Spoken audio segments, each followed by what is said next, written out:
No gold is not enough.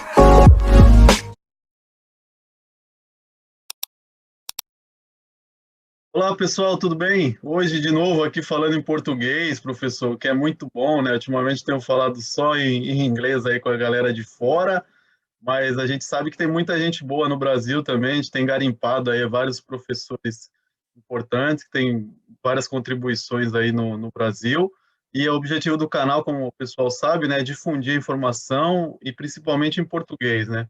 E aí é um prazer recebê-lo, o professor Moacir Cardoso, professor do ITA, não precisa nem dizer mais nada, né? Só a instituição já legitima, né? Se é difícil entrar como aluno, vocês podem imaginar como é ser professor dessa instituição aí tão renomada do Brasil. Professor, se eu puder dar um oi aí para o pessoal do canal, seu nome foi muito pedido, agradeço aí já de início, né, o senhor ter aceitado, e falar um pouquinho como é que o senhor fez para chegar aí nessa situação aí que todo mundo sabe que é bem difícil.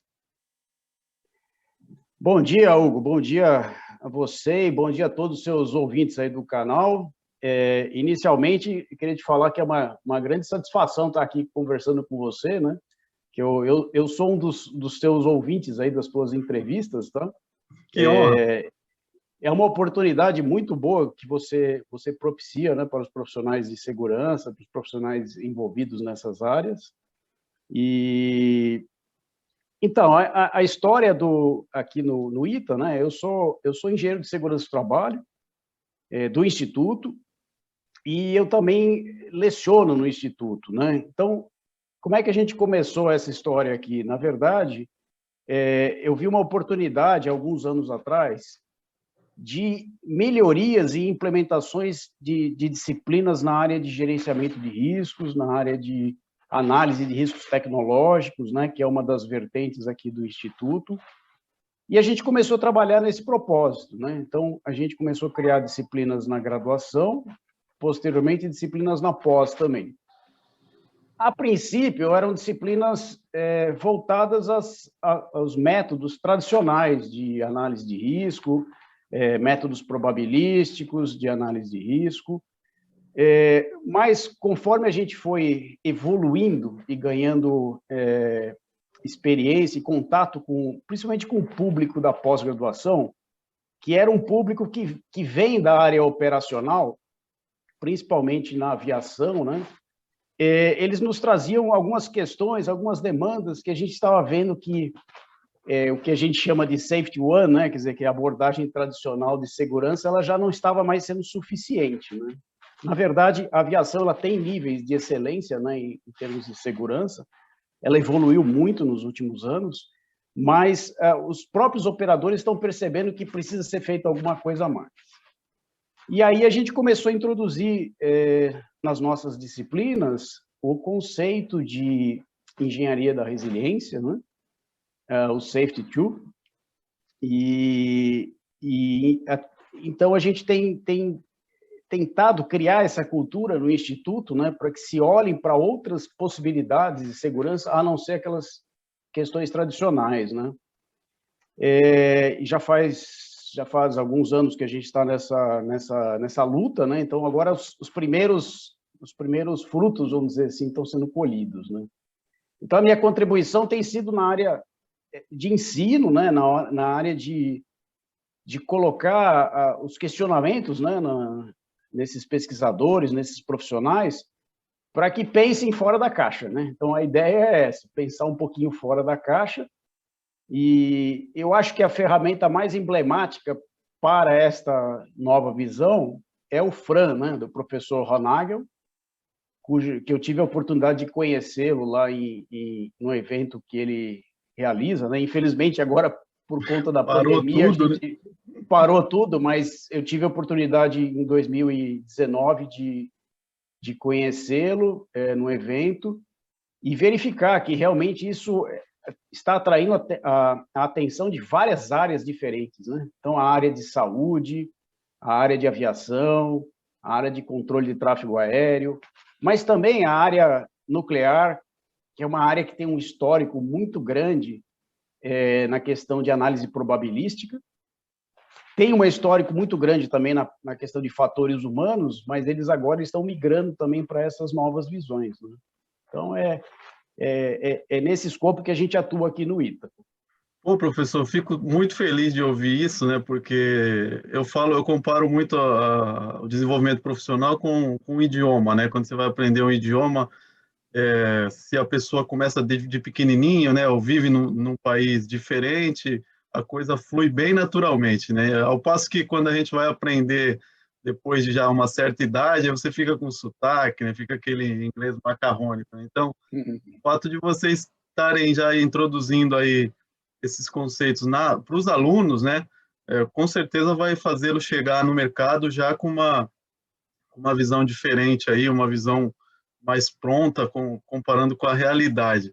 E eu queria que o senhor, por favor, a gente bater um papo aqui rápido fora do ar, né, falasse um pouquinho do Safety Zero, que é uma bandeira também que eu defendo, porque às vezes a pessoa, pô, vem aqui na minha empresa, me ajuda com isso. E aí, quando você chega lá, você fala assim, cara, você não tem dente, né? Quando você quer comer carne, né? Mais ou menos isso. Mais ou menos isso. Qual que é a ideia do Safety Zero aí, que eu achei interessante a definição? Na verdade, isso surgiu até como brincadeira, né, durante as disciplinas, né? Porque, como a gente é obrigado a fazer para os alunos um nivelamento em termos de métodos e o próprio histórico da evolução da segurança, né? A gente fala e batiza de Safety One, né, todas aquelas técnicas tradicionais, então, árvore de eventos, árvore de falhas, o FEMEA, FEMECA, RASOP, todas essas ferramentas que são clássicas e são ferramentas que realmente ajudaram e muito a segurança e ajudam até hoje, né? São ferramentas importantes. E aí a gente introduz o conceito de Safety Tool, né? E os alunos, eles gostam disso, né? Mas aí eles começam a fazer questionamentos, né? Mas, professor, será que realmente todas as organizações já têm o Safety One amadurecido, completamente estabelecido? E eles mesmos concluem, acho que não, né? Então, nós deveríamos criar um Safety Zero, né? Para essas organizações que não passaram nem pelo... o FEMECA, por exemplo, é um método de 1950, né? Ele é um método muito antigo. E tem organizações que ainda não sabem usar isso, não tem o mínimo estrutura, vamos dizer assim, para analisar riscos, para fazer análise de riscos. Então, a gente brinca, né? Batizou de Safety Zero, né? Então, o que você falou é importante. Eu acho que, realmente, você já aprender já em cima de uma nova visão é interessante. Mas eu bato na tecla o seguinte, nenhum método de segurança sozinho ele é eficaz.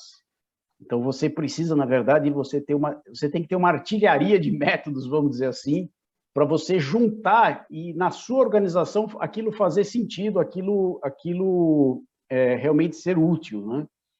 Então, várias ferramentas do Safety One, elas são importantes, a gente ressalta isso, e a gente deve agora agregar uma nova camada, né? Então, o Safety Tool seria uma nova camada de segurança, onde eu, além de abrir a mente, né, para principalmente a colocação que a gente faz, né, do trabalho, como realmente ele é realizado, né? Porque as análises de acidentes, elas ficam muito no teórico, né, como o trabalho deveria ter sido feito, mas as pessoas não fazem daquele jeito, né? Isso já está claro para as organizações que isso tem que mudar, né? Isso tem que mudar. A gente tem que analisar as coisas com a ótica do work as done, né? Quer dizer, realmente como as pessoas implementam e realizam as suas ações na organização no dia a dia. E tem sido muito rico, viu? Tem sido muito rico essa questão. Hugo, eu queria te falar, a gente tá trabalhando com algumas dissertações de mestrado, usando aí o conceito da resiliência, né, do Safety Tool, em alguns aspectos. Então, o primeiro aspecto é na questão de gerenciamento de projetos espaciais. Então, hoje você tem algumas normas, né, de gerenciamento de projetos para esses veículos espaciais, e o que acontece? A gente está tentando introduzir esse conceito de resiliência, engenharia de resiliência nesses projetos. Então, temos uma dissertação de mestrado em andamento, onde basicamente vai ser aplicado o RAG, né, que é aquele questionário elaborado pelo Ron Nagel, que visa identificar lá os 4 pilares, né, da resiliência, então a antecipação, monitoramento, a resposta aos eventos, né? Então isso é um projeto bastante promissor. Foi inclusive submetido ano passado um trabalho naquele congresso ICPR que aconteceu na Argentina. O aluno ganhou um prêmio com o trabalho, né? Foi o melhor trabalho do congresso, exatamente nessa abordagem. Outra abordagem que a gente tem feito é a questão da resiliência, o safety tool, em cima de processos da aviação. Então, alguma coisa na aviação militar. Já existe toda uma doutrina de segurança na aviação, né? Existe todo um sistema formado para isso, mas, de novo, a gente quer ver a questão das práticas, né, que o Safety Tool e a resiliência trazem, como é que elas estão sendo implementadas nesse universo. Então, temos uma dissertação nesse caminho, na área de, principalmente aviação com asas rotativas, que a gente chama, né, que são helicópteros, né? E também na parte de instrução dos novos pilotos para a questão de ensaios em voo. Então, aqueles pilotos que trabalham com ensaios de aeronaves. Então, são 2 vertentes aí que a gente está atuando com essa questão da resiliência. E o FRAM, ele acaba sendo o elemento estruturador, vamos dizer assim, desses trabalhos, né? Os conceitos lá introduzidos pelo Ronagel. E uma terceira linha é que nós estamos analisando também a gestão de riscos dos projetos CubeSats, né? Desenvolvidos aqui no ITA. O CubeSat é um pequeno satélite, né? Mais ou menos do tamanho de uma caixa de sapato, né? É um microsatélite, né? Que, a princípio, era uma atividade puramente universitária, né? Um exercício universitário para se lançar um microsatélite, mas hoje ele está ganhando uma relevância muito grande, porque já se fala hoje em constelação de CubeSats, que vão ter funções muito importantes de monitoramento para várias aplicações. Então, a gente está desenvolvendo um trabalho nesse sentido também de se medir essa resiliência desde o início do projeto, né, desde a concepção dos CubeSats até o descarte, né, porque você vai gerar lixo espacial lá em cima, né, então até o gerenciamento final disso. Isso é uma preocupação bastante grande, né, porque o nosso espaço, apesar de ser enorme, ele já está bastante poluído aí com objetos que você não tem como controlar, né, como manobrar esses objetos, né? Então, eles causam um grande incômodo. Caramba, Enfim. professor, é muita coisa, hein, meu? Vamos dar uma recortada aqui, né? Primeira coisa, assim, né? Às vezes a gente está falando de assuntos que não são de domínio de muita gente, né? Você escuta falar em satélite, até a aviação ainda é um público mais seleto, mas a ideia que a gente quer dar é de criação de repertório, né? Então, como o professor falou, você tem que ter o repertório do Safety 1, da Segurança 1, né, que é a parte mais burocrática e mais tradicional. Você tem que ter, é como se fosse um guarda-roupa, né? A hora que precisar, dependendo da ocasião, você não vai para a praia de gravata borboleta, né? Então, você tem que ter o repertório ali e você vai escolher com a sua realidade, né? Mas o importante é tê-lo, né? Conhecê-lo, saber que você pode usar em algum momento aquela ferramenta ou outra, né? Às vezes eu bato forte aqui no pessoal que faz um fla-flu, né, ou é essa ou aquela, e eu falo, pô, acho que nunca trabalhou, né, porque quem trabalha sabe que a organização está sujeita a diversas forças de diversas vertentes, né, pressões de chefia, pressão do mercado, um monte de coisa que vai te obrigar a meio que seguir alguns padrões. Mas, em contrapartida, é muito interessante saber que a gente tem brasileiros que a gente fica com essa ideia de que não tem material, que os brasileiros não constroem, mas eu acho que está muito limitado com a questão do idioma, né, professor? Porque eu, por exemplo, estou querendo publicar agora, vou participar de um seminário francês com um paper, né? E se eu escrevo em português, eu tenho 0 chances, né? Então, apesar de brasileiro, eu tenho que escrever em inglês. Então, acho que isso limita bastante. Por isso que a gente tem feito esse trabalho de traduzir os materiais, falar com as grandes mentes aí que falam português no Brasil. Mas o senhor sei lá, não sei se a gente teria condição de fazer isso, né? Criar um seminário, se houver, já eu nem sei, né? Para que a gente pudesse colocar os brasileiros para escrever e falar em português, para, de alguma forma, aproximar o mundo acadêmico aí do público mais geral. Hugo, você tocou numa coisa que eu considero muito importante. Primeiro uma coisa, né? Eu estou falando da área de aviação, da área de satélites, né? Mas eu queria explorar um tema que chama-se pensamento lateral, né? Então, assim, todos aqueles conhecimentos que a gente traz da indústria, quer seja indústria química, indústria de processo, indústria offshore, todos esses conhecimentos, eles são exatamente os mesmos aplicados na área de aviação, né? É óbvio que os jargões, os termos são diferentes, mas se você realmente fizer um pente fino, você vai ver que estão falando da mesma coisa, né? Com outros termos, colocações diferentes, mas segurança não tem como. Ela é um procedimento que ela tem que ser implementado praticamente com a mesma visão em qualquer área nuclear, qualquer área que você vá. A aviação, ela é dita como sendo de alta tecnologia, e realmente mas eu diria que os métodos de segurança aplicados na área de aviação, eles ainda estão muito atrasados, né? Eles estão muito atrasados em relação à indústria. A indústria já está vários passos adiante da indústria de aviação. Então, ainda é um desafio grande. Por isso que esse desafio aqui no ITA, com essas disciplinas, tem sido trazer esse pensamento lateral, né? Verificar o que as outras empresas já estão fazendo e trazer para esse mundo. Outra coisa que você falou, importantíssimo, a barreira da língua, né? A gente tem uma dificuldade de difusão das novas visões, das novas tecnologias, das novas ferramentas, em função da barreira da língua. Isso realmente é um problema sério. Eu sou totalmente favorável que se faça, que a gente tente elaborar seminários aqui domésticos, vamos dizer assim. Nós temos aí pessoas de alto gabarito aqui no Brasil que podem contribuir fortemente para esse seminário. A exemplo do que o Ronagel faz lá com o Fran, né? Que ele faz o Fremily, né? Todo ano ele fazia. A gente que foi um nome, só abrindo um parênteses aqui, foi um nome sugerido por um brasileiro, né? Não sei se o senhor sabe, o Fremily foi o professor Josué que cunhou esse termo aí. Aliás, eu tenho uma coisa aqui, ó. Não sei se dá para ver aí, ó. Dá aí, ó. Framigo, esse Framigo aqui também é obra do Josué, né? Ele que cunhou o Framigo aí.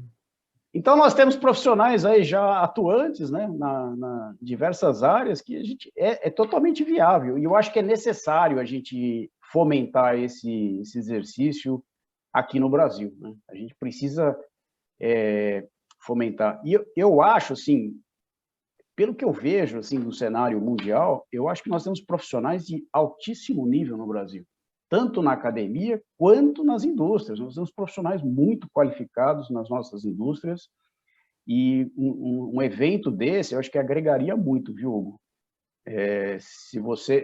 Obviamente, você vai capitanear isso daí, a gente... eu já me coloco à frente para colocar até os meus alunos para a apresentação desses eventos, né? Então, vamos fazer. Pronto. Vamos embora. Aliás, deixa eu te falar mais uma coisa. Eu gosto de gente assim, professor. Vamos. Depois, no meio do caminho, fala, para onde? Não sei, mas vamos. Outro desafio que eu coloquei para os meus alunos é que todos eles vão escrever a dissertação deles em inglês. Por que isso?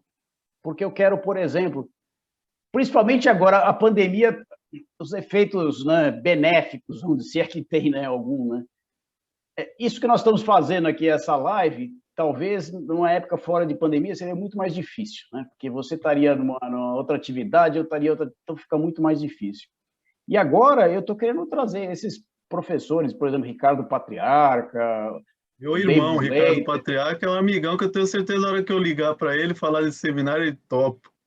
Então, eu quero trazer esses caras para participarem como banca examinadora desses trabalhos aqui no Brasil, sabe? E agora é viável você fazer isso, né? Porque por teleconferência Antes é muito difícil você fazer isso, a não ser que ele estivesse fazendo uma viagem para o Brasil e você aproveitasse, né? Mas agora eu acho bastante viável. Só que tem a barreira da língua, né? Então eu estou falando para os alunos, ó, vocês vão ter que escrever em inglês e a gente não tem o nosso sotaque não é tão bom, né? Mas a gente tem que fazer um esforço para tentar se comunicar, né? Tem que tentar se comunicar, porque a gente tem que botar a nossa cara à tapa, né? A gente Sim. tem que chamar os grandes mestres e falar, olha, nós estamos fazendo isso, o que é que vocês acham disso? Isso aqui está no caminho, isso aqui está errado. Eu sou bem pragmático nesse aspecto, né? A gente tem que mostrar o que está fazendo e verificar, né? O que tem de bom, o que está ruim, o que a gente precisa corrigir a rota aí dos trabalhos, né? E a gente fica com essa ideia, né, eu já sou meio tinhoso, né, porque eu nasci num bairro bem pobre aqui de Santos, assim, e tive que me virar de qualquer jeito, né, então, meio que às vezes eu viajei muito também para fora, e eu falava, fulano e tal, e quando eu chegava lá, eu via que fulano não tinha muita coisa de diferente, não, eu falava, não, mas aí, o meu problema é só CEP, eu não vou deixar o cara admitir que é melhor do que todos os meus compatriotas por causa de um CEP, né? O cara nasceu no Ceará, ou é paulista, né? E o outro é dinamarquês. Cara, vamos colocar o conhecimento à prova aí, porque o brasileiro tem muito Isso. disso, né? O que vem de fora é melhor. Por exemplo, na França não tem isso, os caras não estão nem aí se foi quem é que fez, né? O bom é o bom, não importa Sim, onde sim. nasceu, né? E a gente fica com essa ideia de que, pô, igual eu estou falando com o senhor aqui, falei que o Tarcísio Saurin escreveu, né, o professor mais citado no ano no tema, né? Brasileiro. Sim. E ninguém sabe no Brasil, né? Sim, sim, sim, sim. Ele é um grande Então, parceiro do Ricardo Patriarca, né? Tem uns artigos aí com ele, é um grande parceiro. Teve um aluno nosso que já fez contato com ele aí para pedir orientações também, né? A gente não sabe tudo, né? A gente é um não. eterno aprendiz, né? A gente está aprendendo, né? Os métodos. Então a gente tem que recorrer às pessoas que estão mais evoluídas aí, que estão mais à frente, né? Eu concordo. Professor, sobre esse papo muito legal, assim, porque eu sou um doente por aprender, eu gosto de aprender. A minha esposa fala, mas para que você vai aprender isso? Eu falo, para saber, né? Você não vai usar? Eu falo, não, mas eu não quero usar, eu quero aprender só, né? E esse assunto me fascina bastante, né? E eu gostaria de saber como que os alunos têm saído daí do ITA, com que ideia, assim, como que o senhor vê a ideia que eles estão levando para a indústria em relação à segurança? Você só acha que a gente pode em algum momento aí ter uma surpresa aí que esses monstrinhos que vocês estão criando aí vão de algum modo impactar essa questão aí fora? É uma boa colocação, Hugo. Eu penso assim, eu tenho como filosofia o trabalho formiguinha, né? A gente tem que ir ganhando as coisas uma batalha por dia, né? Devagar as coisas. Os alunos saem muito motivados, eles saem já com a perspectiva de, poxa, eu vou implementar todos esses conceitos assim que eu tiver lá na frente na frente de batalha, né? Eu vou colocar todos esses conceitos. E aí o que eu falo? Olha, devagar. Vai devagar, por quê? Primeiro, as pessoas estão acostumadas no safety 1 ou no safety 0, né? E para elas, aquilo é a verdade, aquilo é a realidade. Eu vou te citar um exemplo. Eu tive num congresso, aliás, foi um encontro na CETESB em São Paulo, sobre atividades de risco. E eu tive a oportunidade de conversar com alguns profissionais e o tom da minha conversa era exatamente esse, né? Você já ouviu falar dessas novas visões, esse negócio aí tanto da professora Nancy Leveson, lá, o STAMP, né, o STPA, como do professor Ronagel. E o que esse pessoal da prática de mercado fala, né? Ela fala, esses métodos são bonitinhos, mas eles não geram número. Eles não geram número para a gente. E a gente, de consultoria, as empresas ainda demandam isso, demandam número. Eu preciso de um target para dizer que meu risco está ok ou não está ok. Falei, mas vem cá, esses modelos que a gente usa, eles são tão cheios de incertezas, né? Que até que ponto esse número realmente serve para alguma coisa? Só que o que acontece, né? As pessoas estão foram educadas nesse universo. Então, o trabalho é formiguinha. Quer dizer, a gente tem que começar a agregar alguns conceitos aí da resiliência, do safety, não colocando em contraposição ao safety one, mas principalmente trabalhar junto, né? Trabalhar junto esses métodos. Então, eu tenho falado para esses alunos que vão para atuação, de que tem que respeitar esse processo, né? Mas já são profissionais, é como eu falo, já são profissionais que pensam um pouquinho fora da caixa. Então, eles têm esse repertório, têm esse ferramental e vão introduzindo aos poucos. Eu assim, como profissional de segurança, aí, na minha carreira, eu observo o seguinte: o tempo para que um novo método, uma nova tecnologia, ela realmente ganhe a prática de mercado, ganhe um chão de fábrica, isso aí demora 20 a 30 anos. É uma geração, não tem jeito. Então, isso que a gente está fazendo hoje, isso vai repercutir daqui 10, 15, 20 anos, né? Talvez menos, porque agora a evolução das coisas é um pouco mais rápido, mas eu não tenho essa perspectiva de que daqui 1 ano, daqui 2 anos, as organizações vão estar totalmente transformadas, com novas visões, até porque a pesquisa ainda está desenvolvendo, né? Sim. O Ronag, o David Slater, o Patriarca, eles são desbravadores, né? Eles estão desbravando essa teoria, essas novas visões, mas nós temos ainda que pavimentar isso, né? Nós temos que deixar isso de uma forma mais fácil para um gestor entender, fácil para um gestor implementar isso. Então, isso demanda tempo, né? Demanda socialização dessas técnicas. Mas se a gente não começar, né? A gente tem que começar, né? Então, a gente tem que colocar a pulga atrás da orelha e as pessoas vão correr atrás aí das coisas. Mas eu tenho confiança, sim, que modificações ocorrerão. Eu concordo muito com o senhor, né? E até conversando com o próprio Eric, com o próprio Ricardo, com o Todd, né? Esse pessoal que escreveu, que começou, o Todd um pouco menos, porque ele dá algumas ideias práticas, né?